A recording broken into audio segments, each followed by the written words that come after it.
Hello students.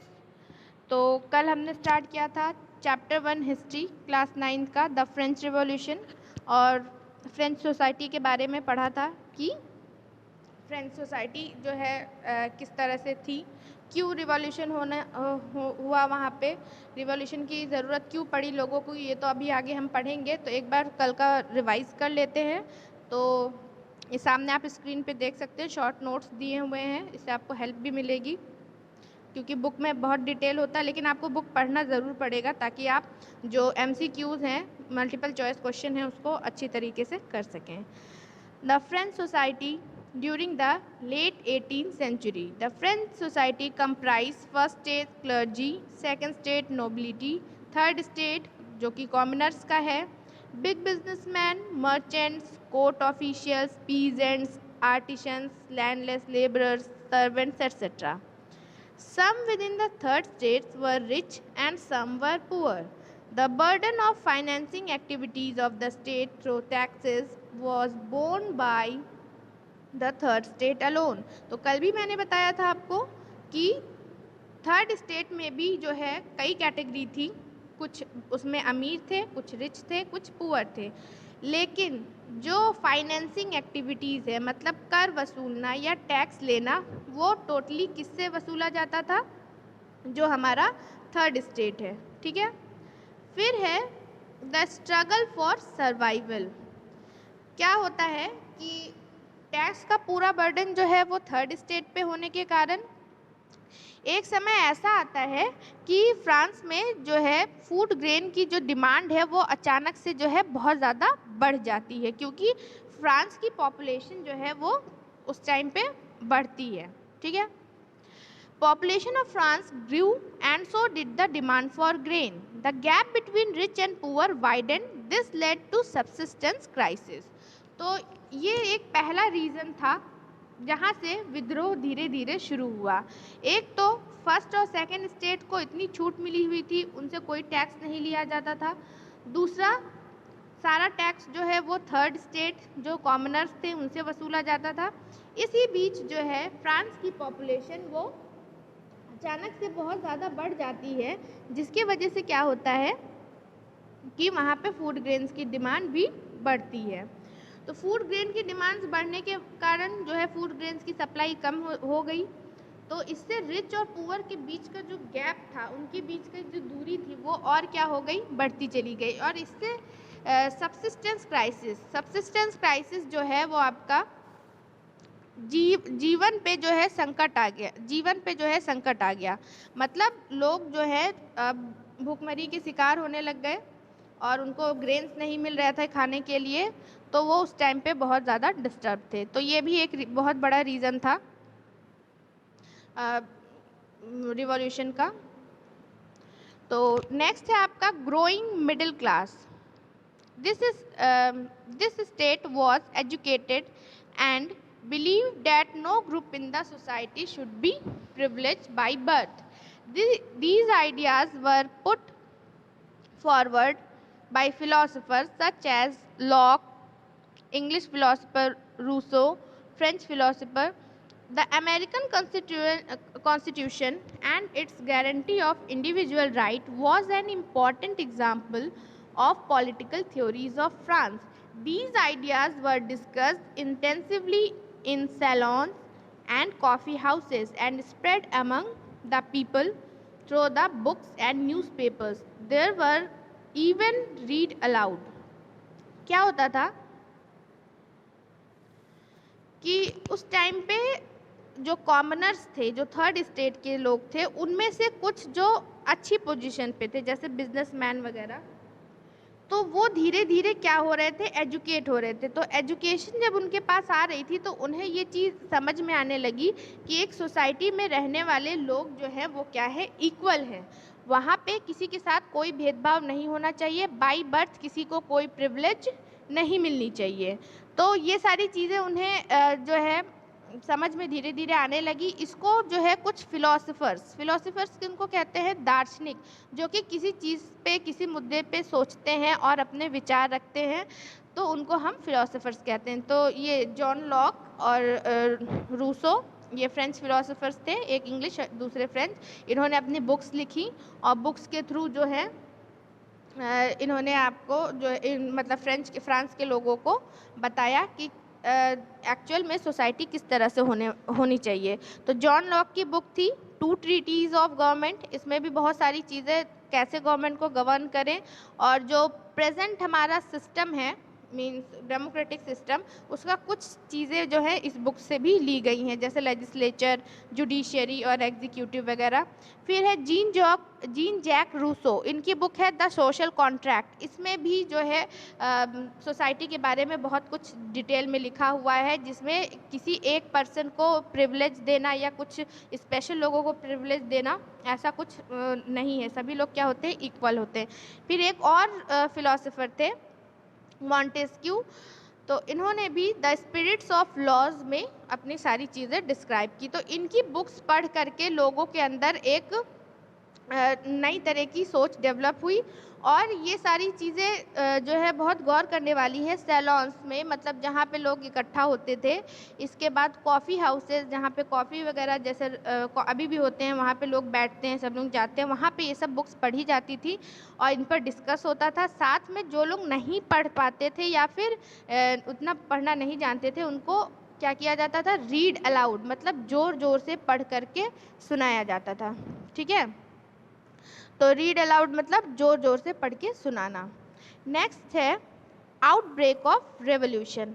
अब जब इतनी सारी चीज़ें एक साथ होने लगी, मतलब लोगों के पास फूड की कमी हो गई और अमीर और गरीब की खाई और लंबी होती जा रही थी, फिर लोगों को ये भी पता चलने लगा कि ये जो सिस्टम बना के रखा गया है, नोबिलिटी और क्लर्जी जो है वो हमेशा ऊपर रहेंगे, वो कोई टैक्स नहीं देंगे, सिर्फ कॉमनर्स से टैक्स वसूला जाएगा, तो कब तक जो है लोग इस चीज़ को सहते। एक टाइम ऐसा आया कि लोगों ने अब क्या शुरू कर दिया, विद्रोह शुरू कर दिया। The French revolution went through various stages. French revolution जो है अलग अलग स्टेजेस से होके गुजरा, ये नहीं कि यहाँ तब से शुरू हुआ और एकदम कंटिन्यू चलता रहा, फिर जो है सब लोग आज़ाद हो गए मोनार्की से, बादशाहत से, ऐसा नहीं था। बहुत सारे उतार चढ़ाव आए, जो कि हम आगे चैप्टर्स में डिस्कस करेंगे। When Louis 16 become king of France in 1774, he inherited a treasury which was empty. There was growing discontent within the society of the old regime. क्या होता है, ये इम्पॉर्टेंट है। लुई 16 ये जो है जब किंग बने 1774 में फ्रांस के, तो उनको एक खाली ट्रेजरी मिली। ट्रेजरी मीन्स क्या होता है, खजाना या राजकोष जो कहते हैं। ठीक है, तो उनको एक खाली ट्रेजरी मिली, और उस टाइम तक जो पुरानी शासन पद्धति थी बिफोर 1774 कि जो है फर्स्ट स्टेट और सेकंड स्टेट जो है वो एंजॉय करेंगे सारे राइट्स, उनको कोई टैक्स नहीं देना है, इससे लोग दुखी हो चुके थे, उनके अंदर एक विद्रोह जो है वो पनप चुका था। तो ये मेन रीज़न था फ्रेंच रिवॉल्यूशन का। ठीक है, फिर क्या होता है, 1789 में convocation of state generals, the third states forms national assembly, the Bastille is stormed, peasant revolts in the country side. तो 1789 में एक स्टेट जनरल्स का एक असेंबली होता है, एक मीटिंग होता है, लेकिन उसी टाइम पे जो है बैस्टिल का जो जेल था, बस्तील का जो जेल था, उसको तोड़ दिया गया और सारे जो कैदी थे वहाँ से छोड़ दिए गए। ये आपके एनसीईआरटी के बुक में पहला इसी से इंट्रोडक्शन शुरू है। ठीक है, उसको पढ़ के देखिएगा क्या समझ में आ रहा है, जो भी डाउट होगा फिर बताइएगा। फिर 1791 में 1791 में क्या हुआ, एक constitution is frame to limit the powers of king and guarantee basic rights to all human beings. क्या होता है कि जब लुईस 16 राजा बनता है तो उसको एम्प्टी ट्रेजरी मिलती है, और वो फिर से टैक्स जो है लोगों पे लगा देता है, थर्ड स्टेट के लोगों पे। तो इससे लोगों के बीच में जो है फिर से एक असंतोष आ जाता है, जिसकी वजह से लोग विद्रोह करते हैं। इसके बाद उसने फिर एक मीटिंग बुलाई, जिसमें जो है फर्स्ट और सेकंड स्टेट के 300 रिप्रेजेंटेटिव्स थे, उनको फ्रंट फेसिंग रो में, जो वहाँ का हॉल था जहाँ पे वो जो पैलेस था वहाँ के फ्रंट फेसिंग मतलब सबसे आगे वाली रो में बैठाया गया, फर्स्ट और सेकंड जो मेंबर्स थे। और जो 600 मेंबर थर्ड स्टेट के थे वो उनके पास, मतलब पास नहीं, उनके पीछे खड़े थे। क्यों? क्योंकि वो थर्ड स्टेट के थे। तो मीटिंग भी हो रही है तो वहाँ पे भी इस तरह का डिस्क्रिमिनेशन था। तो वहाँ पे सिस्टम क्या था, भले ही 300 और 600 लोग आ रहे थे लेकिन वोट सबका मतलब एक ग्रुप का एक था। जैसे फर्स्ट स्टेट का एक वोट, सेकंड स्टेट का एक वोट और थर्ड स्टेट का एक वोट, ठीक है।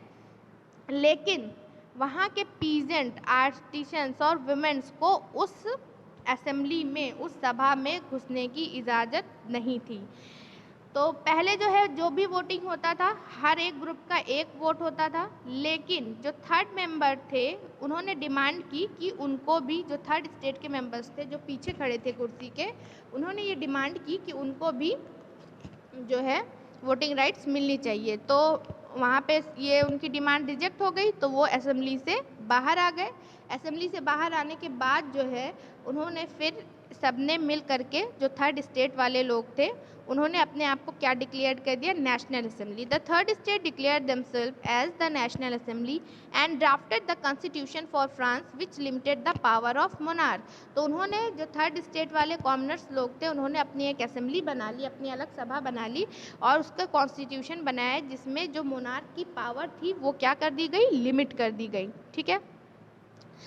फिर there was outbreak on the streets where crowds of angry women stormed into shops after spending hours in long queues at bakery। तो उस टाइम पे फ्रांस की हालत बहुत अच्छी तो नहीं थी क्योंकि जो है कमी थी फूड की। तो लोग जो है बेकरी शॉप्स के बाहर बहुत लंबी लंबी लाइनों में खड़े रहते थे, तब भी उनको फूड नहीं मिल पा रहा था। ये सारे रीजंस थे उस टाइम पे जो है फ्रांस में रिवॉल्यूशन होने की।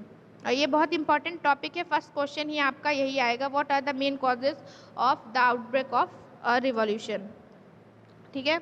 देन नेक्स्ट इवेंट होता है 1792 जो है और 1793 के बीच में, एक साल में, France became a republic, Jacobian Republic overthrown a directory rules France. तो जो एक क्लब था वहाँ पे, जैकोबिन क्लब, आप डिटेल्स में पढ़ेंगे, तो वो कॉमनर्स का ही क्लब था, थर्ड स्टेट का ही क्लब था। उन्होंने फ्रांस को रिपब्लिक घोषित कर दिया, गणतंत्र बना दिया और वहाँ के जो डायरेक्टरी रूल्स था उसको उखाड़ फेंका, मतलब जो मोनार्क के रूल्स थे अब वो उनको नहीं मानेंगे।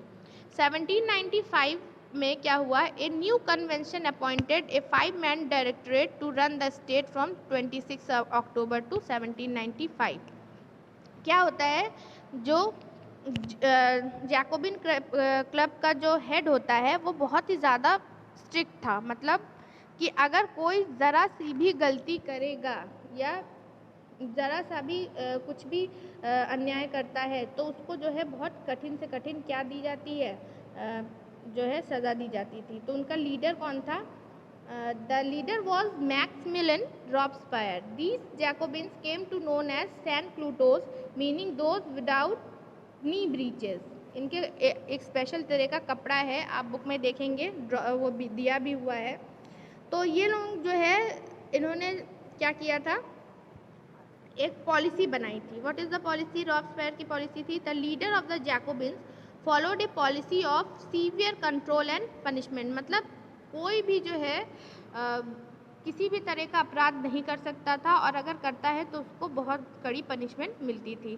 तो इस समय को, जो 1793 से 1794 का टाइम है, इसको कहा जाता था फ्रांस में द रेन ऑफ टेरर, मतलब ऐसा शासन जिसमें बहुत ही ज़्यादा डर था, आतंक था। All those whom he considered as his enemy, including the club members and anyone who did not agree to this method, were arrested, imprisoned and then tried by the revolutionary tribunal। क्या होता था कि अगर जो रॉब्सपायर है उनकी नीतियों से कोई खुश नहीं था या फिर कोई उनके खिलाफ बोलता था तो उसको अरेस्ट कर लिया जाता था, जेल में डाल के फिर उस पर ट्रिब्यूनल मीन्स मुकदमा चलाया जाता था। If the court found them guilty they were guillotined. Guillotine is a device consisting of 2 poles and a blade which with which a person is beheaded। ये बहुत ही इम्पॉर्टेंट है गुलेटिन, इसके बारे में आप ज़रूर जो है बुक में पढ़िएगा। क्या करते थे, अगर कोर्ट ने ये डिसाइड किया कि हाँ जिस पर्सन को अरेस्ट किया गया है वो सच में जो है क्या था, दोषी है, तो उसका सिर जो है धड़ से अलग कर दिया जाता था। उसके लिए जो है एक स्पेशल तरह का डिवाइस था जिसको गिलोटिन कहा जाता था। वो कैसा होता था, दो तरफ आपका वुड की तरह होगा, दो तरफ जो है उसका वुड लगा होता था उसमें, इस तरह से कुछ, और यहाँ पे एक ब्लेड होती थी, ठीक है। और इस ब्लेड में जो है इंसान का सिर रखा जाता था और यहीं से उसको बीहेडेड कर दिया जाता था, ठीक। तो किस तरह से, लगभग जैसे आपने मूवीज़ वगैरह में देखा होगा, बलि वगैरह देते हैं ना, तो ऐसे दो वो रहता है, लकड़ी रहता है, उसके बीच में सिर रख देते हैं, फिर उसको काट देते हैं। तो इस डिवाइस को क्या कहा जाता था, गुलेटिन कहा जाता था, जिसके वजह से ये जो 1793 से 1794 का टाइम है, इसको रेन ऑफ टेरर भी जानते थे। Laws were introduce in placing maximum ceiling on wages and prices by Robespierre government. Robespierre pursued his policy so relentlessly that even his supporters began to demand moderation। तो वो इतना ज़्यादा जो है सख्त हो चुका था और इतना ज़्यादा उसने अजीब सी नीतियाँ बनानी शुरू कर दी थी, जिसकी वजह से उसके खुद के लोग भी उससे जो है अब नाराज़ हो गए थे, असंतुष्ट हो गए थे। फिर एट लास्ट क्या होता है, he was convicted by a court. जो उसने खुद नियम बनाया था वो खुद ही उस नियम के अकॉर्डिंग मारा गया। मतलब कि उसको भी कोर्ट में पेश किया गया और उसको दोषी पाया गया, गिल्टी पाया गया, और उसको भी जो है गुलेटिन कर दिया गया, मतलब उसका भी सिर धड़ से अलग कर दिया गया। तो 1794 के बाद जो फिर किस तरह से फ्रांस की पॉलिटिक्स आगे बढ़ी, उसको हम पढ़ेंगे कल नेक्स्ट क्लास में। Okay, thank you and have a nice day.